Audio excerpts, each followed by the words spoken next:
Price Lord. இன்றைய தியானம் சங்கீதம் 91 முதல் 93 வரை. சங்கீதம் 91.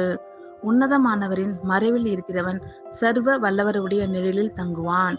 நான் கர்த்தரை நோக்கி, நீர் என் அடைக்கலம், என் கோட்டை, என் தேவன், நான் நம்பியிருக்கிறவர் என்று சொல்லுவேன். அவர் உன்னை வேடனுடைய கண்ணிக்கும் பாழாக்கும் கொள்ளை நோய்க்கும் தப்புவிப்பார். அவர் தமது சிறகுகளாலே உன்னை மூடுவார். அவர் செட்டைகளின் கீழே அடைக்கலம் புகுவாய். அவருடைய சத்தியம் உனக்கு பரிசையும் கேடகமும் ஆகும்.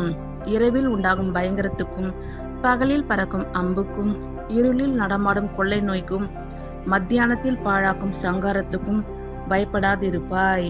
உன் பக்கத்தில் 1000 பேரும் உன் வலது புறத்தில் 10,000 பேரும் விழுந்தாலும் அது உன்னை அணுகாது. உன் கண்களால் மாத்திரம் நீ அதை பார்த்து துன்மார்க்கருக்கு வரும் பலனை காண்பாய். எனக்கு அடைக்கலமாய் இருக்கிற உன்னதமான கர்த்தரை உனக்கு தாபரமாக கொண்டாய். ஆகையால் பொல்லாப்பு உனக்கு நேரிடாது, வாதை உன் கூடாரத்தை அணுகாது. உன் வழிகளில் எல்லாம் உன்னை காக்கும்படி உனக்காக தம்முடைய தூதர்களுக்கு கட்டளையிடுவார். உன் பாதம் கல்லில் இடராதபடிக்கு அவர்கள் உன்னை தங்கள் கைகளில் ஏந்தி கொண்டு போவார்கள். சிங்கத்தின் மேலும் விரியன் பாம்பின் மேலும் நீ நடந்து பாலசிங்கத்தையும் வலு சர்ப்பத்தையும் மிதித்து போடுவாய். அவன் என்னிடத்தில் வாஞ்சியாய் இருக்கிறபடியால் அவனை விடுவிப்பேன். என் நாமத்தை அவன் அறிந்திருக்கிறபடியால் அவனை உயர்ந்த அடைக்கலத்திலே வைப்பேன்.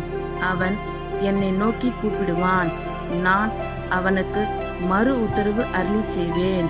ஆபத்தில் நானே அவனோடு இருந்து அவனை தப்பிவிட்டு அவனை கனப்படுத்துவேன். நீடித்த நாட்களால் அவனை திருப்தியாக்கி என் இரட்சிப்பை அவனுக்கு காண்பிப்பேன். சங்கீதம் 92. ஓய்வு நாளின் பாட்டாகிய சங்கீதம்.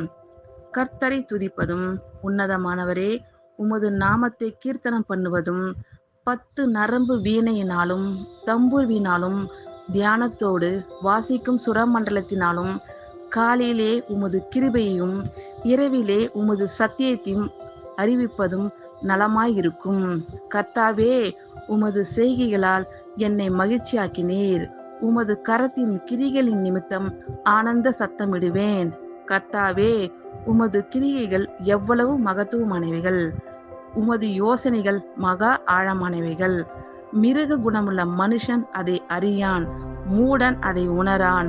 துன்மார்க்கர் புல்லை போலே தழைத்து அக்கிரமக்காரர் யாவரும் செழிக்கும் போது அது அவர்கள் என்றென்றைக்கும் அழிந்து போவதற்கே ஏதுவாகும்.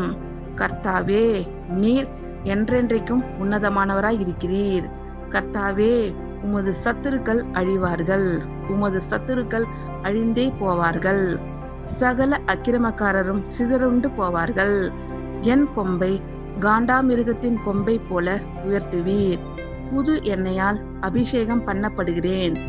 என் சத்துருக்களுக்கு நேரிடுவதை என் கண் காணும்.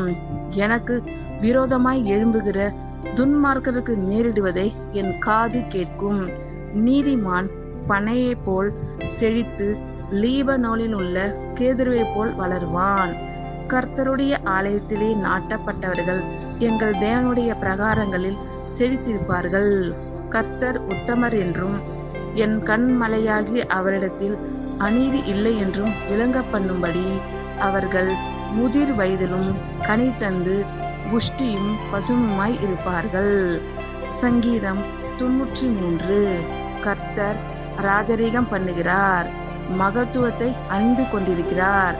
கர்த்தர் பராக்கிரமத்தை அணிந்து அவர் அதை கட்சியாக கட்டி கொண்டிருக்கிறார். ஆதலால் பூச்சக்கரம் அசையாதபடி நிலை பெற்றிருக்கிறது. உமது சிங்காசனம் பூர்வம் முதல் உறுதியானது. நீர் அனாதையாய் இருக்கிறீர்.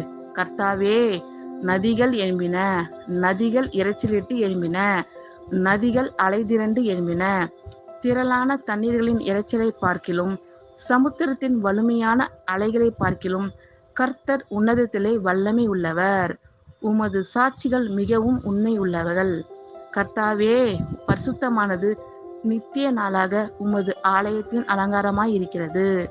ஆமேன். கர்த்தர் உங்கள் அனைவரையும் ஆசீர்வதிப்பாராக. God bless you all.